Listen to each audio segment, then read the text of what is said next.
Okay, we're going to dedicate today's class Leilui Nishmat Chava Bat Freda Tehei Nishmata Tzura B'Tzura Chayim. May the memory of may our learning serve to be a memory for her Ilui Neshama, one of our founding members, wives. We definitely want to all the words of our Torah also as a vision for our memory. So welcome Ron, welcome Mark. All right. Hi, Rabbi. Okay.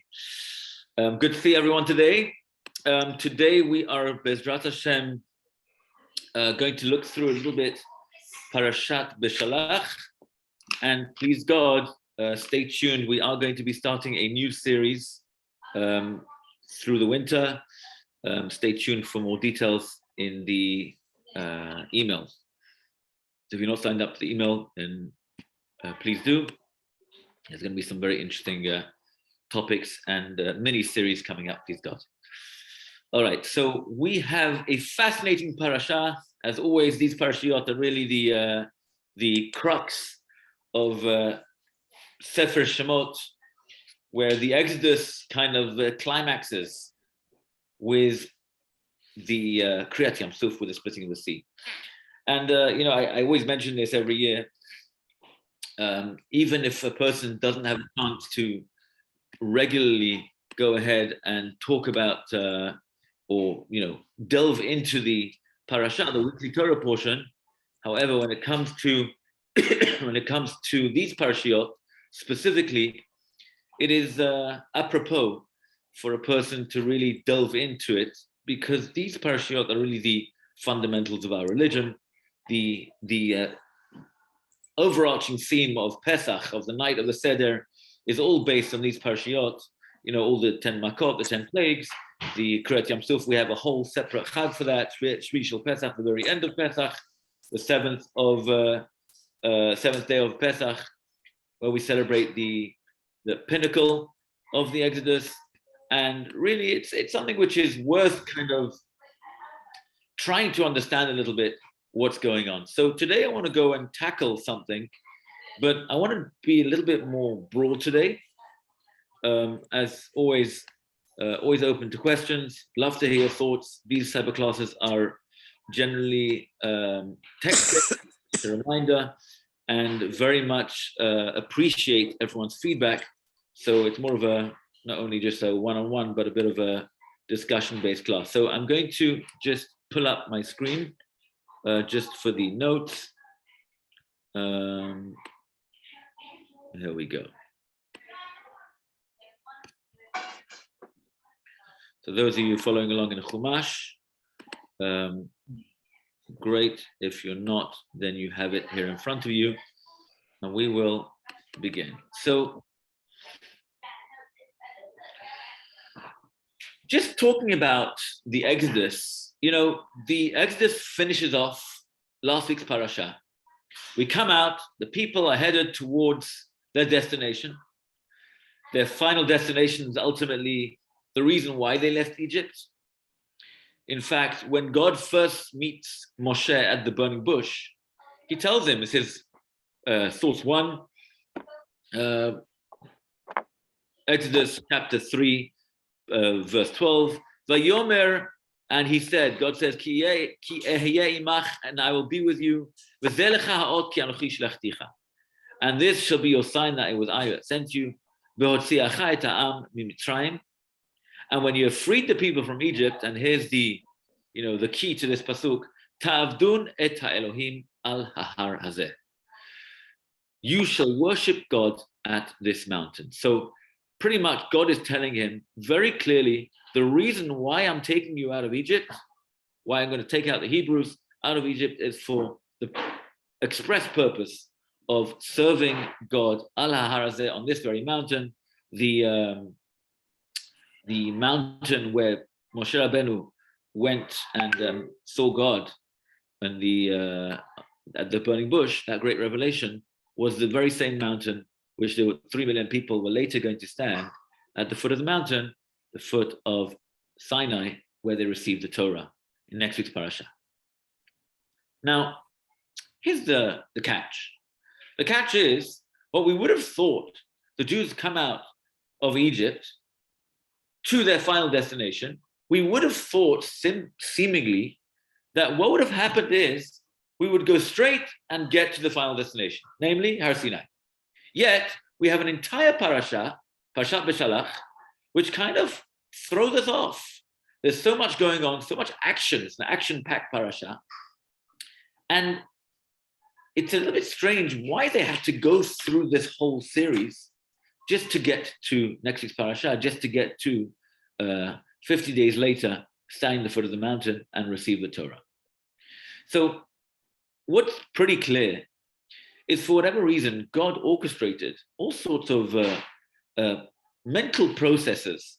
And I'm glad Ron is here as well to help us out from a psychological perspective, is to try and understand what those seemingly developmental processes are going on, that it was so necessary that we didn't kind of jump in to get to Har Sinai, and rather we had to go through the sixth parasha. So in terms of the Hebrews' developmental state, so they're going from being a slave nation to a people worthy of receiving the Torah. So I want to kind of just give a quick overview of the sixth parasha. We probably won't have time to go through each and every aspect of it separately. But what we will do is just kind of hopefully touch upon, one or two parts of it, and then maybe, you can get a bit of a picture of the structure and then work through it, each one to their own. So let's try and figure out the various challenges that we're faced with. So in terms of the breakdown of the structure of the parashiyot, so the parasha begins, Vahi b'shalach paro, source number 2, Vahi b'shalach paro et ha'am, v'lo nacham Elohim derech eretz Pelishtim ki karovu. So Pharaoh let people go, didn't have much choice. God did not let them by way of the land of the Philistines, although it was nearer. We spoke about this last year. Ki amar Elohim pen yinachem ha'am birotam milchama v'shar Mitzrayim. So people may have a change of heart. Why? When they see the war, the Pelishtim, the Philistines are coming towards them, and they, with this slave mentality, may want to return to Egypt. And that's page 366 in the art scroll for those who got it in front of them. Okay, we know that is the whole story of Kriyat Yam Suf. Okay, let's get through that, and we'll talk about that a little bit at length. But let's jump on to the next part of the story. They go through this whole scenario of Kriyat Yam Suf, of the splitting of the sea. Miraculous. Vayaminu ba'Adonai Moshe Abdo. Finally, I spoke about this last Shabbat. Finally, they actually have this very clear recognition, which they didn't have after going through 10 plagues. And now they're able to understand, there's something going on over here. There is an omnipotent God that's running the world. Vayaminu ba'Adonai Moshe Avdo. It's only now that they had pure faith in God and in his servant Moshe. Okay. The next part you'll find in chapter 15, Pasuk 22. Next stage of this sixth parasha is the famous story of Marah. So it notes source number 3. Vayasa Moshe et Israel miyam suf. Moshe caused Israel to set out from the Sea of Reeds. Rashi explains that he had to push them out. They're trying to get all the wealth, the money, the gold and diamonds that were brought by the Egyptians to the sea, and those were the spoils of the sea which God promised Abraham, that his offsprings will ultimately come out. This was the Rechush Gadol which they came out with, all this riches. Moshe Rabbeinu was like, guys, time to move on. Okay, so he's literally causing Israel to set out from the Sea of Reeds. And where did they go? They went on to the wilderness of Shur. They traveled 3 days in the wilderness. And guess what? Next big crisis. And they don't find water. Okay? In the desert, without water, 3 million people, men, women, and children, elderly and sick. And guess what? There's no water. Crisis. What does God do? Well, Moshe Rabbeinu casts a tree into it. The water turns sweet, and into this this area of waters, and ultimately a miracle happens and they're able to drink. Okay. Third part of the parasha is also very well known. Number 3. So source number 4. So they move out from Elim. The whole Israelite community came to the wilderness of Sin. Asher ben Elim u ben Sinai, which is between Elim and Sinai. Which is the 15th day of the second month after the departure from the land of Egypt. So just in terms of framing where we're at, how long is this from the time they actually left Egypt? So when did they leave Egypt? Anyone?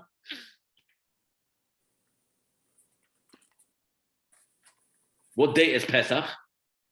Date of Pesach is the 15th, right? So the 15th of Nisan, 1 month later, the 15th of Iyar, is when they come to a certain scenario. So we're obviously 30 days, and Vayilonu kradat b'nei Yisrael al Moshe v'al Aaron b'midbar. Not much long in coming, but the Jews start grumbling. Who do they grumble against? Well, who else should we grumble against? The leaders. And they complain to Moshe and Aaron. Vayomru alehem b'nei Yisrael mi mutenu b'yelel my be'eretz Mitzrayim. If only we had died by the hand of the Lord in the land of Egypt. B'shiftenu al sir habasar ve'ochlenu lechem nasova ki hotzetem otan lamidbar hazeh lamit kol hakala zebra'av. The nation is starving. The nation is hungry. The matzot, which they came out of Egypt with, there's no more rations left. And now there's no food. They've got water, but they don't have food. So they start complaining to Moshe and Aaron. They say, you know whose fault it is? It's your fault. Who asked you to take us out when we had, good food? Not sure how good it was, but we were kind of sustained by our Egyptian oppressors. And, what's the point of coming out into the desert? To be killed, to die of starvation. And what God does is, he actually brings down a miraculous food, which is known as the manna, the man. So this is really something incredible, something which never happened again. And the Jews had the man for 40 years in the Midbar going forward. The last and final, there's one more part to this. The next part of the story in the parasha is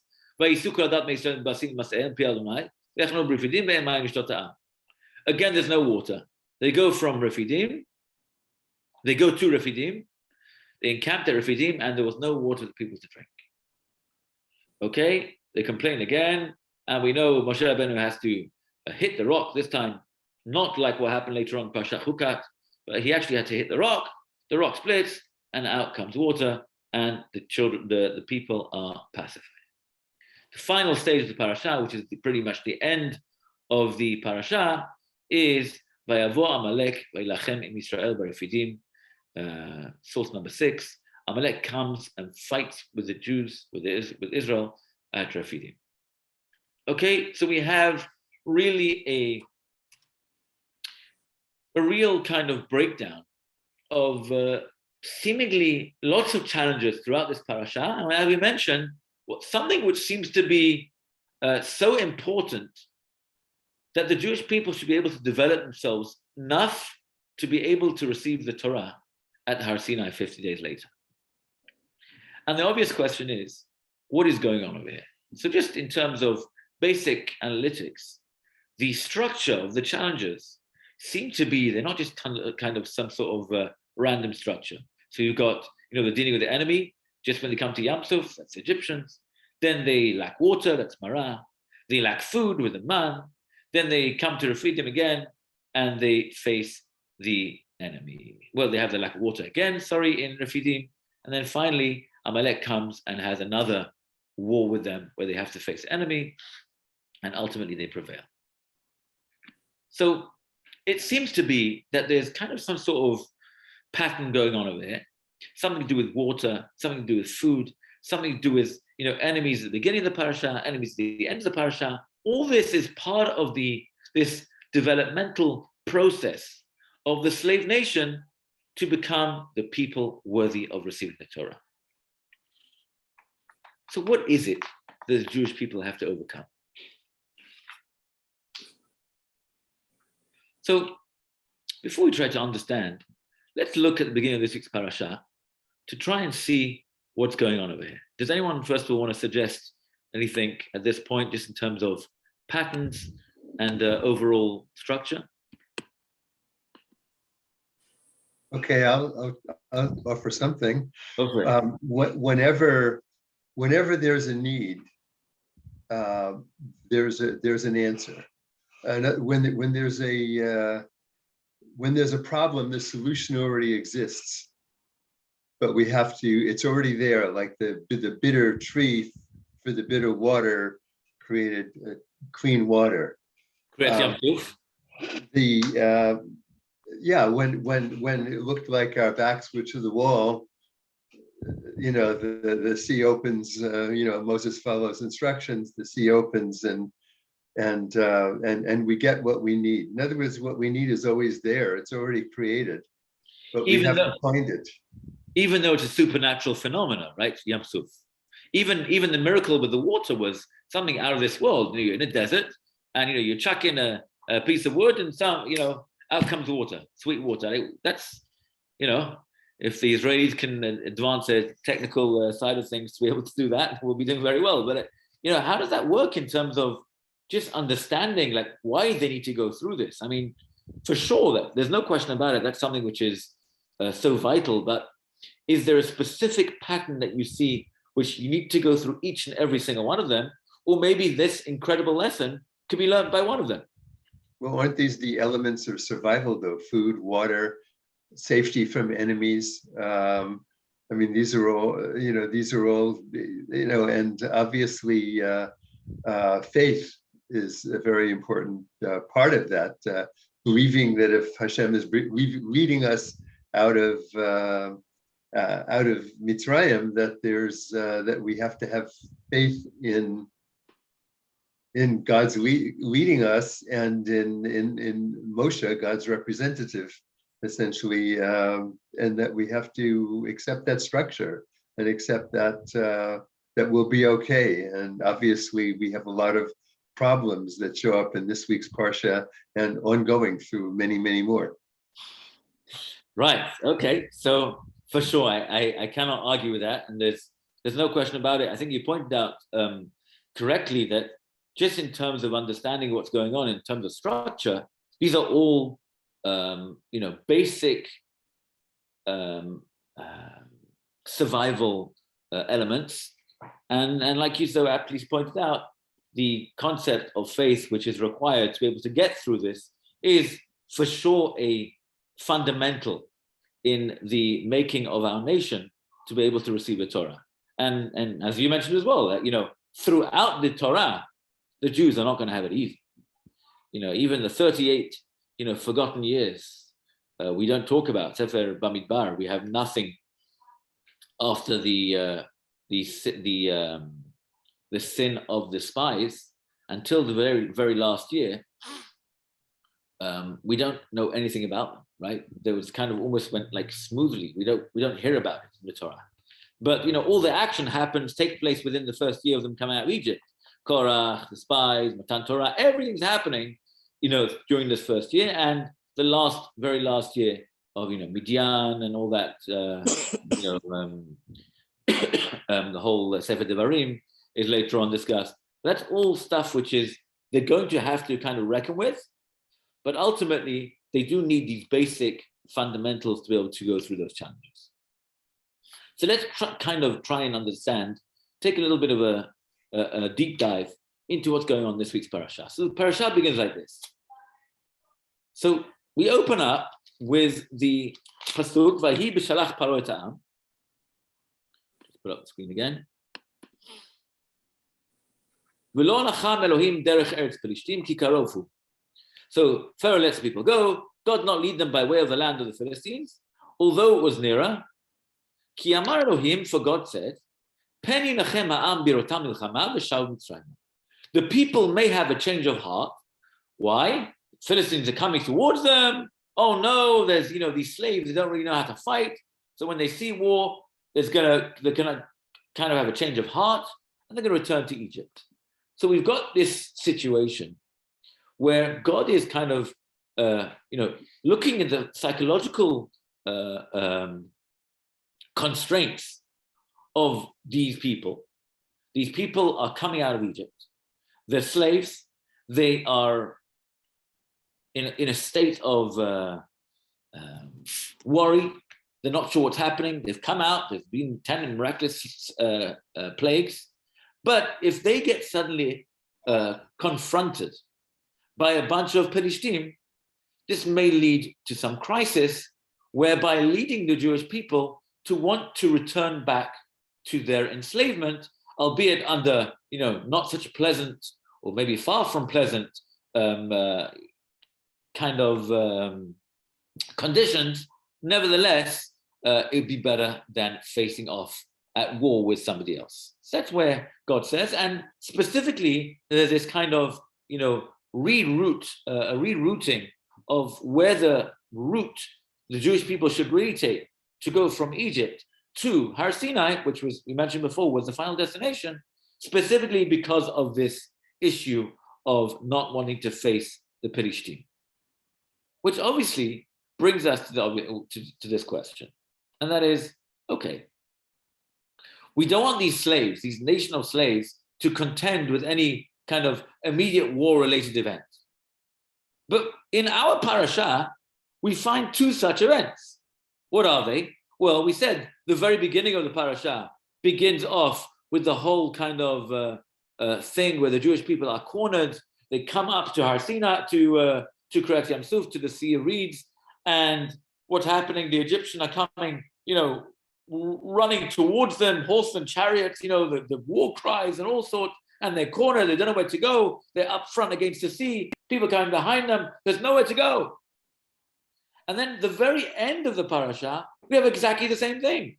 We have the whole story of Amalek.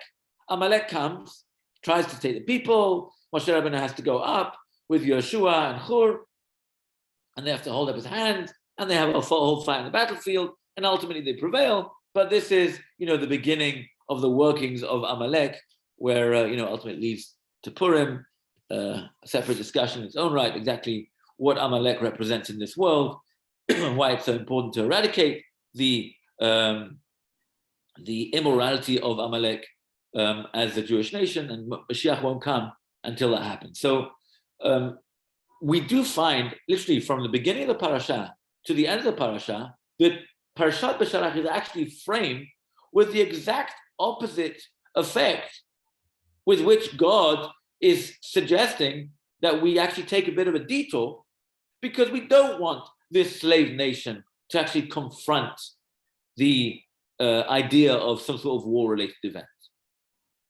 So this is kind of really a difficulty, which is, kind of stares at you in the face before we even begin.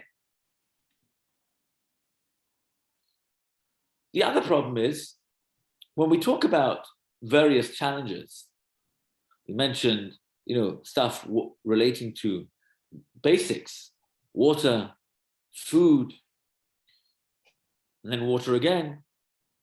So what's going on? How are we viewing the Jewish nation at this point? We're viewing them as some sort of weak-spirited nation who are unprepared to confront any major challenges of war. Why would you challenge them with something even perhaps no less difficult? When lacking food and water, 3 million people? We said last week, 600,000 men, between 20 and 60. You do the math between the ones younger, the ones older, the children. 4/5 of Jewish people died in Makat Choshech, Rashi says. And then you got the women, the children, everyone together. You have approximately 2 to 3 million people who eventually stood for the mountain, ultimately came out of Egypt. So that's a lot of people you got to feed. That's a lot of people who are going to die of thirst if they don't have water. Why would God want to put them through such an exhausting challenge, which seemingly would be no less challenging or difficult than the unpreparedness of war? And finally, last question is, why would God need the people to actually go ahead and demand water and demand food. Oh, Moshe, we're thirsty, give us water. Moshe, we're starving, give us food. Why did God not plan in advance for the basics? Guys, this is the plan. We're going through the wilderness. Don't worry, everything's going to be taken care of, because everything was taken care of in the end, right? We had the manna, we even had shelter, we had the clouds of glory, which we celebrate in Sukkot. We have the water coming out of the rock of Ber Miriam, all these incredible things which got taken care of. Why couldn't God just tell us, listen, this is what's happening. Guys, I've got you covered, we're good to go. Why did they not receive all this if it's anyway going to happen ultimately? Why is it that God had to make it appear that it's not happening? The people have to ask for it, and when they ask for it, they're only later going to get it. So it's like it comes some sort of complaint process, and then God provides a solution. Why do we have to go through that? And again, if we frame the parasha with all these questions, it seems to be very clear that God has got some sort of tactic going on over here.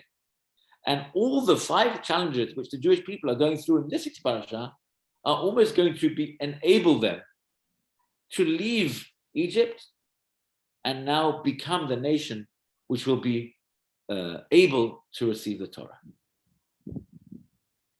So just I think we've got the questions pretty clear. And is there any comments, any suggestions? Appreciation, so that they'll realize that he's there to help them, and that they'll appreciate it. It will not be, on one hand, that it will not be, they will not get things too easily. And on the other hand, also that when they need him, that he'll be there, that they know that he'll be there. And by the way, I wanted to say earlier with the parashat with the Meraglim, that if all the miracles happened before the Meraglim, maybe they would have not been so negative about the promised land. No, they did happen before the Meraglim. Sorry? All this happened before. All this is happening before Meraglim. Meraglim is much later on. Okay. Sorry. My mistake.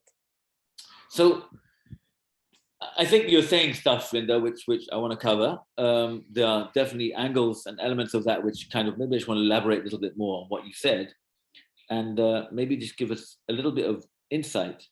I saw from a rabbi called Rabbi Gold, a rabbi living in Israel, and he wants to suggest the following. He's a psychologist. He's also a Torah scholar who teaches in Israel. Just want to, I thought it was very beautiful the way he put it, and I want to share with you today. So, to try and understand and frame the stories, what's happening here in 6 parasha, to go back a little bit to Parashat Bo. So last 6 parasha, the Jewish people are, come out the Exodus from Egypt. And if we analyze the last 6 parasha, we know very well there were 10 plagues, right? Of the 10 plagues, the Jews weren't the ones who actually, look, from the beginning of Sefer Shemot till now, essentially, the Jews were not the ones who are taking some sort of active role. It happened almost by default. So they're kind of watching the movie, if you will, and plagues are happening. They're pretty comfortable with that because now they're not oppressed anymore. And as the plagues develop more and more, they're getting more and more comfortable. Already from stage 1, we spoke about this numerous times with the first plague of Makat Dam. The Gemara says, "Min Makat Dam he'eshiru Yisrael." From the first plague of blood, Midrash says, then the Jewish people became wealthy. Why is that?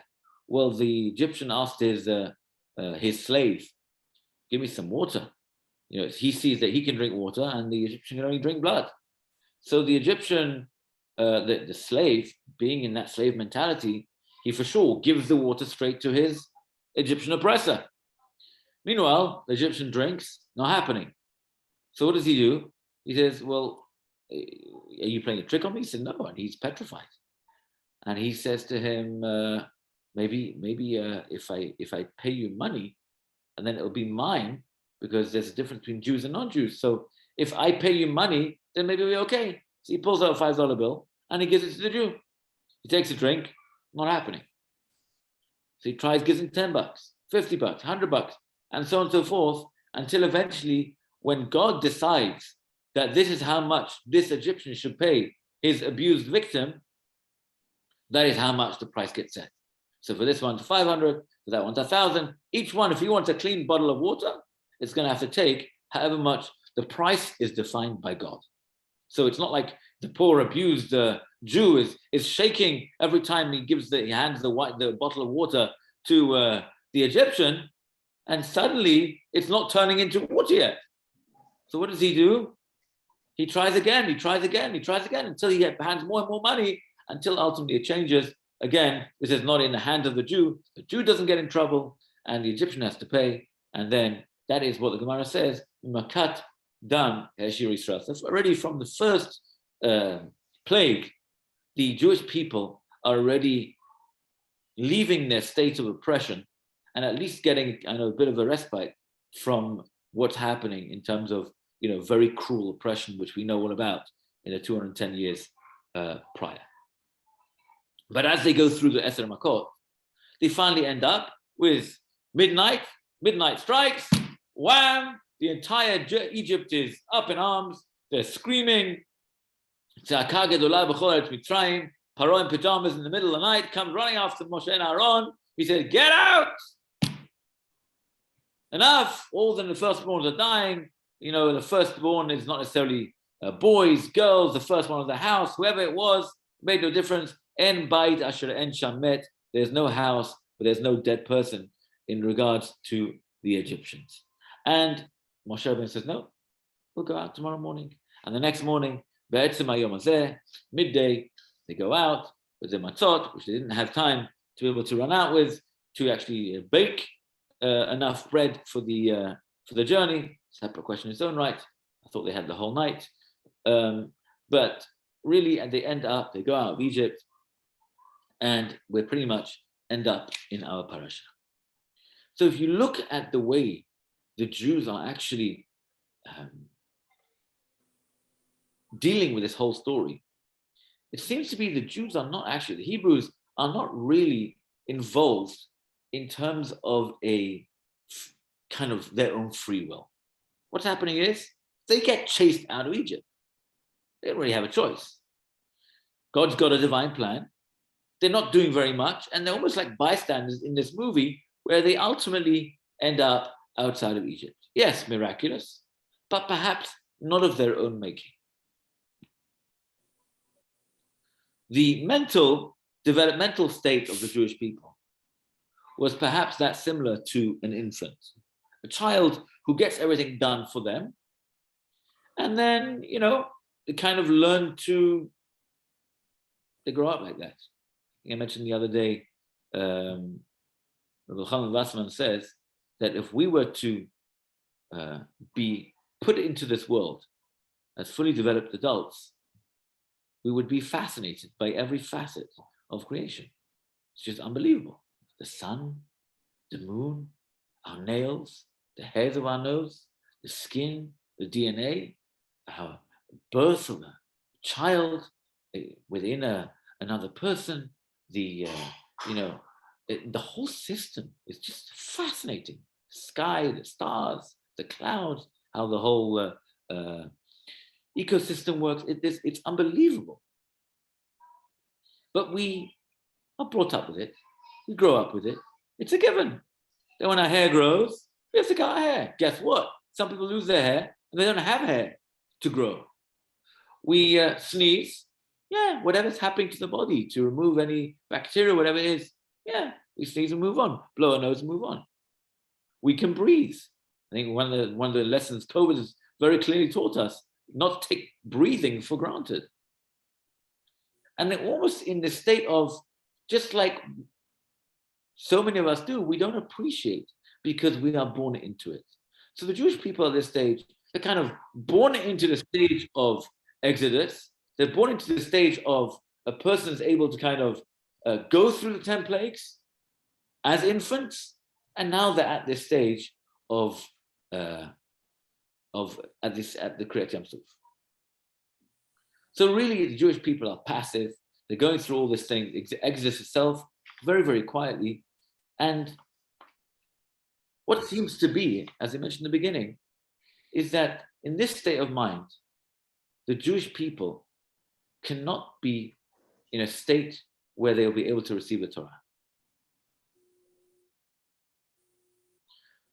One of the basic ideas of Torah is to receive the Torah is the recognition that any benefit or any abundance or any goodness that comes, as Linda mentioned, is a result of a action, of proper conduct. There's going to be some sort of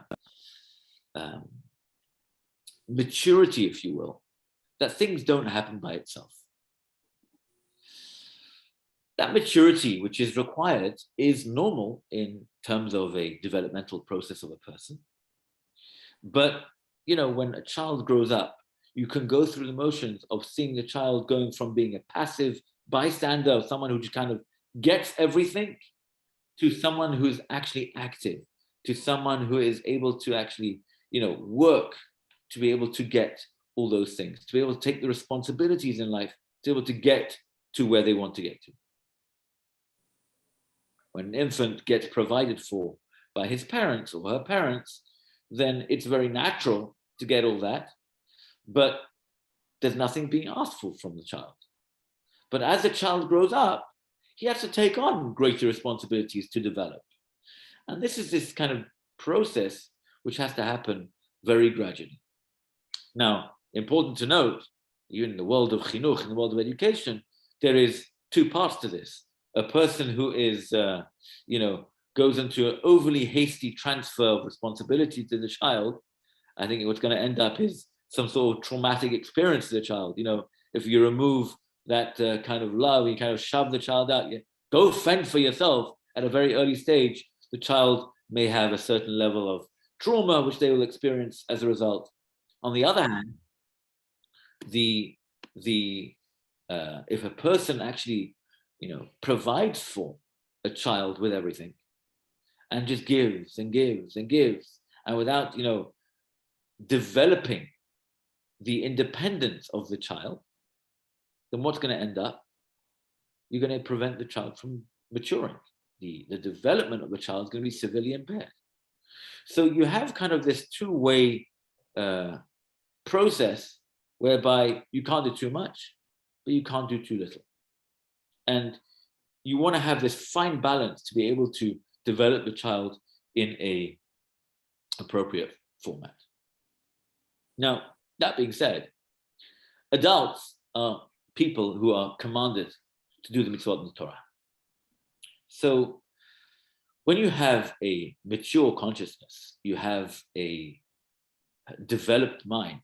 I know psychologists will argue that the human mind is not developed at the age of 13 or 12 for a girl, but Torah recognizes a certain level of maturity whereby a bar mitzvah boy can already have certain responsibilities, and a bat mitzvah girl, a girl who's 12, will also be able to accept a certain level of responsibilities, whereby once they assume that responsibility, they're fully fledged Jews to be able to take on all the commandments of the Torah. But that can only be given with that awareness of that a person's actions will really determine what will happen in terms of receiving abundance, blessings, whatever it is. A person goes through the process, goes through the emotions.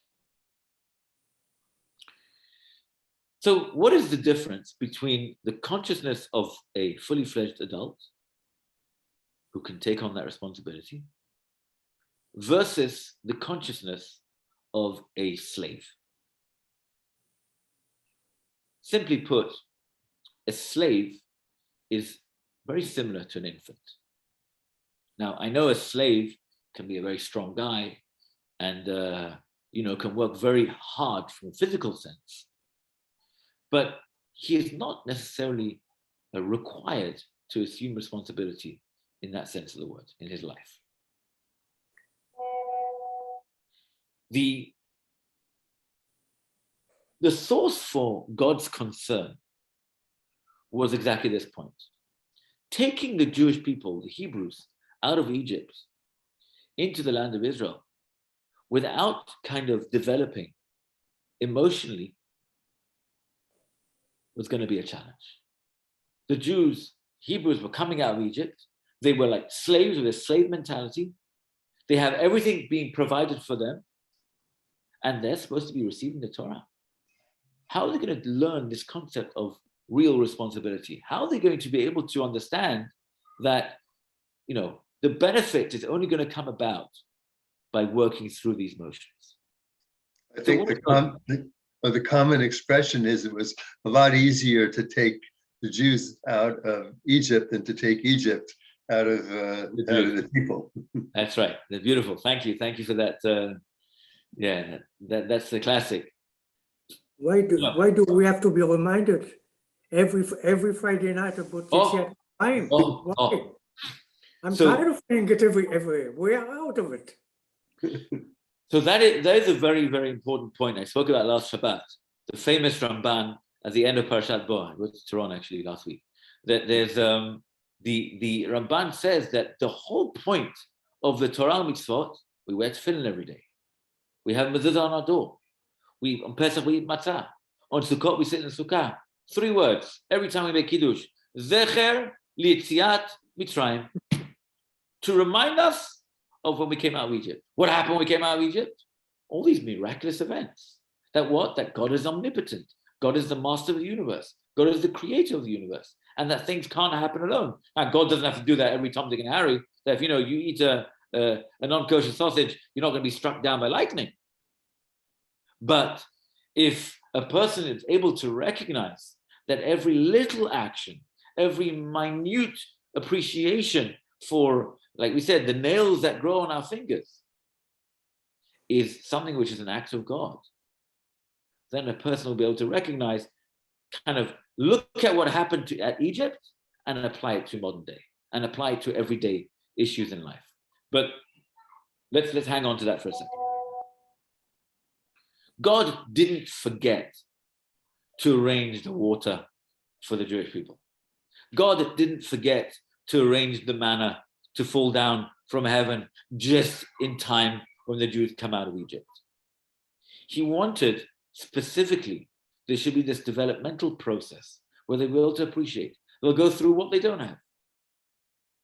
They're slaves. They've given everything for granted on a golden plate. And suddenly they don't have it.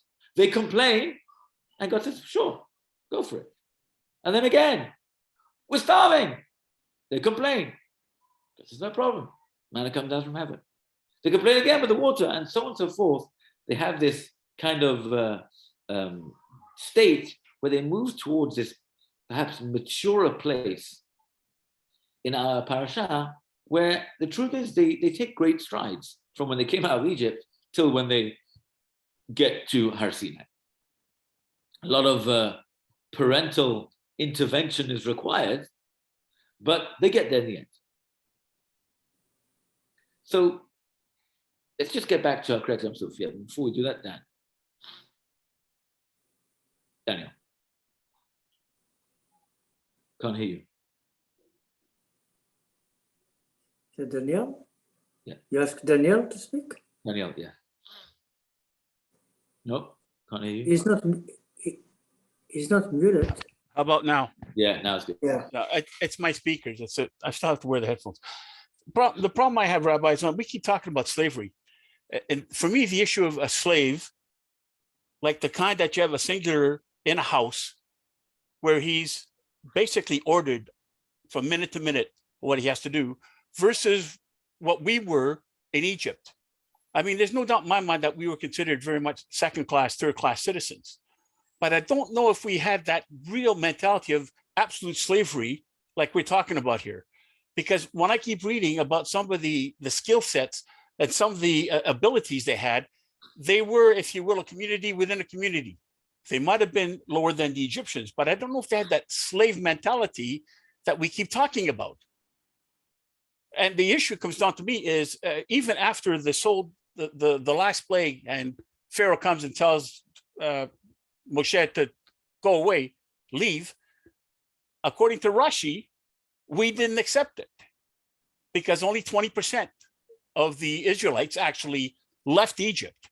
Mm. So the point I'm getting at is I think there was more of a, if you will, not so much a strength, but there was a definitive will in the Jews at the time, not necessarily that they were free people or recognize that.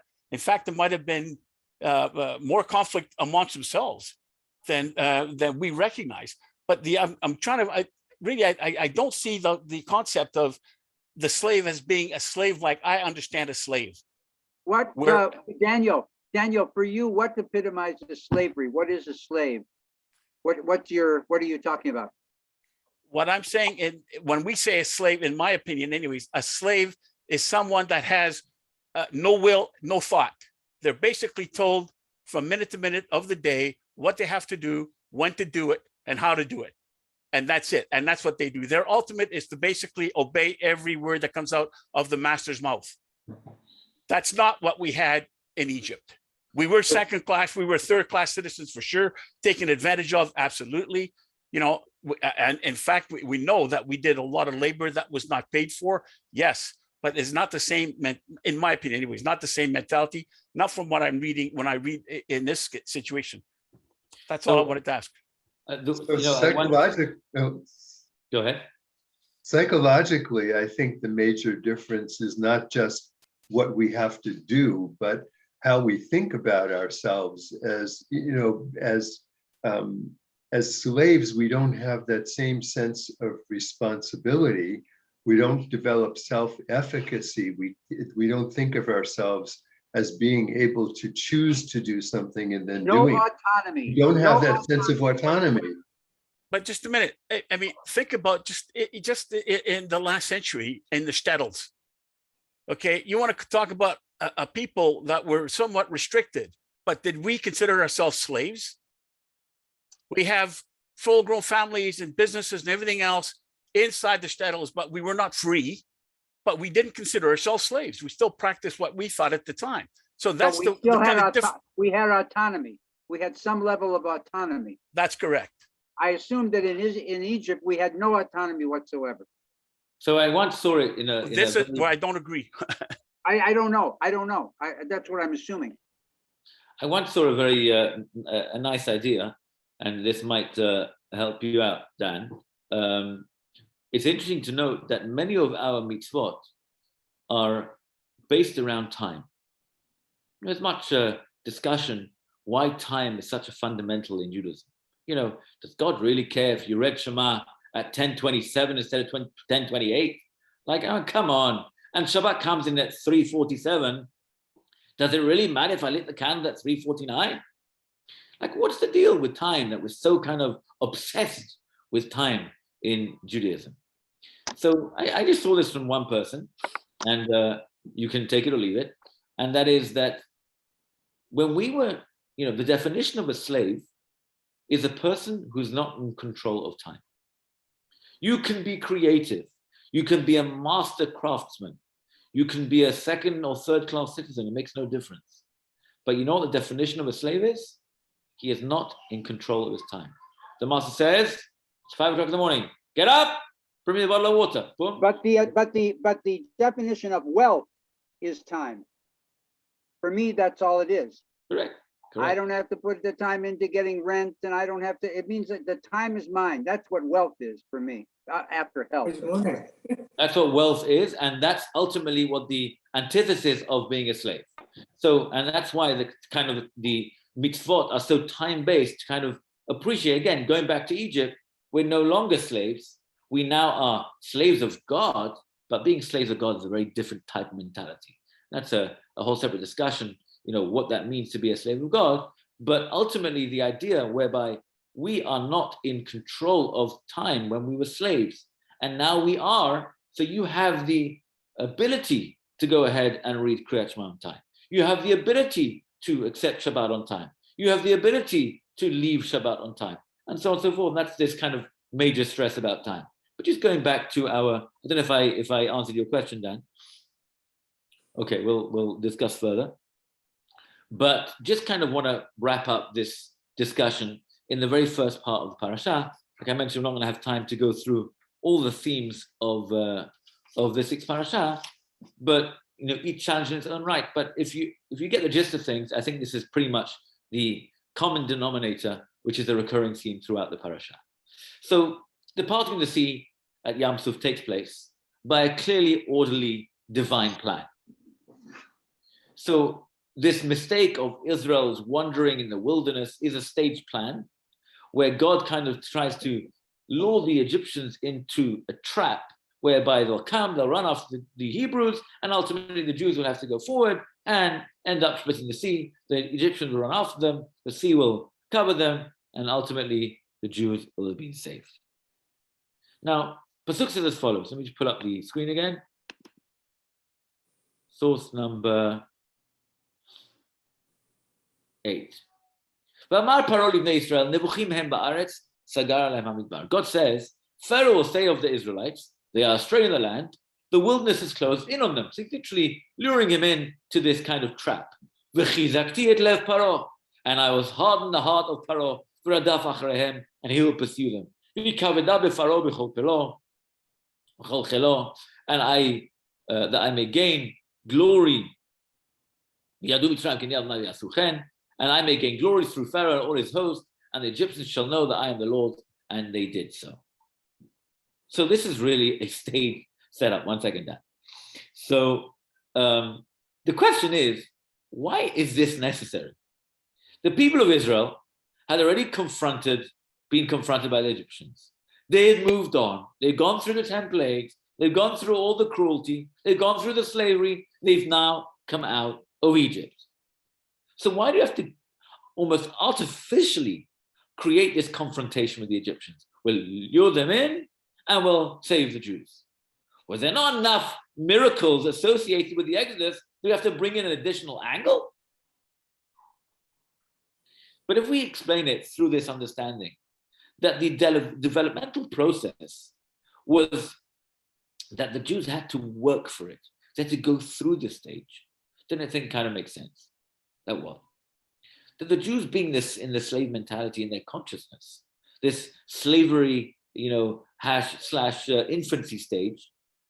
So they were passive. Throughout the Exodus, they're not doing anything. They're not taking a stand.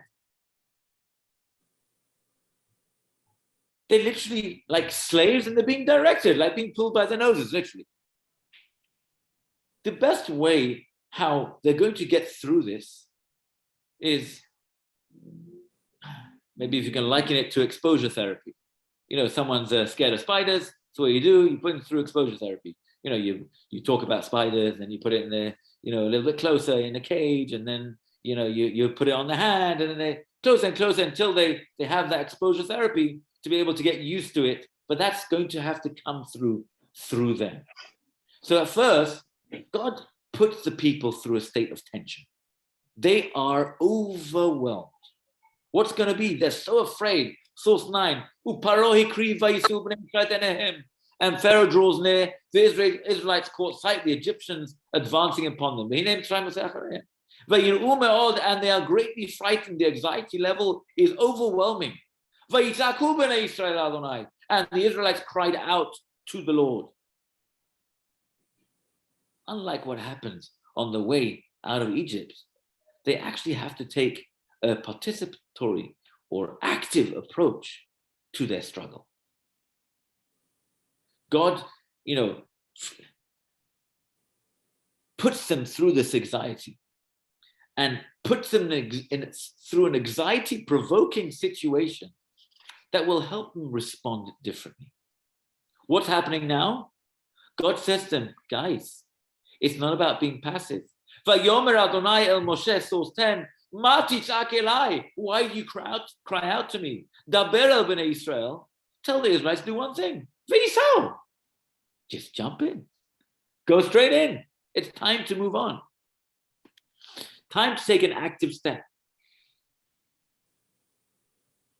So there's two challenges here.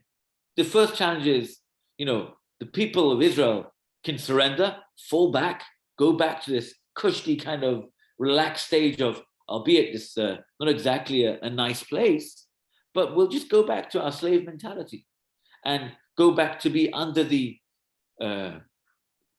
state of the Egyptians, or the people can make a choice and move forward. This kind of inner liberation of their consciousness. We're going to move ahead. We're going to confront our anxieties. We're going to confront our oppressors, and we're going to move on. That will change, that attitude will ultimately change them forever. And the second challenge is no worse. Not only leaving the Egyptians behind, but jumping straight in to the Yam Suf. Nachshon ben Aminadav takes a plunge, and God says, go, just move, just go forward, go in. It's wet, it's cold, it's a sea. What shall we do? Where do you want us to go? Jump in. Just try and imagine the experience, what's going on. Look at the pasuk, Vayavo bnei Israel, source 11, B'toch hayam bayabasha. The Israelites went into the sea on dry ground, into the sea on dry ground. Strange wording. Vahamayim lahem choma, and the waters forming a wall, miminam, umisemolam. We Sfaradim have a special tune for this, right? The right side and the left side, there's this ocean, which is, these huge, mighty walls of water. Stuff going on behind.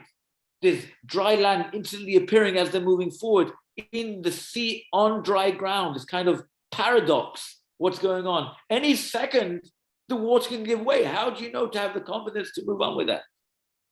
But that is, as Ron mentioned before, their emunah, to push forward, to confront what they've never confronted before, not to be passive, but be active. And ultimately, that leads off to the pinnacle, the climax of this week's parasha. Once they acquire that, Vayaminu b'Adonai Moshe Avdo, they break out into song. Az Yashir Moshe. Then finally they break out. Why now? Because until now, they were passive bystanders. They were spectators to the whole Exodus. Now is the first time when they've actually taken an active step, where they now break out into song.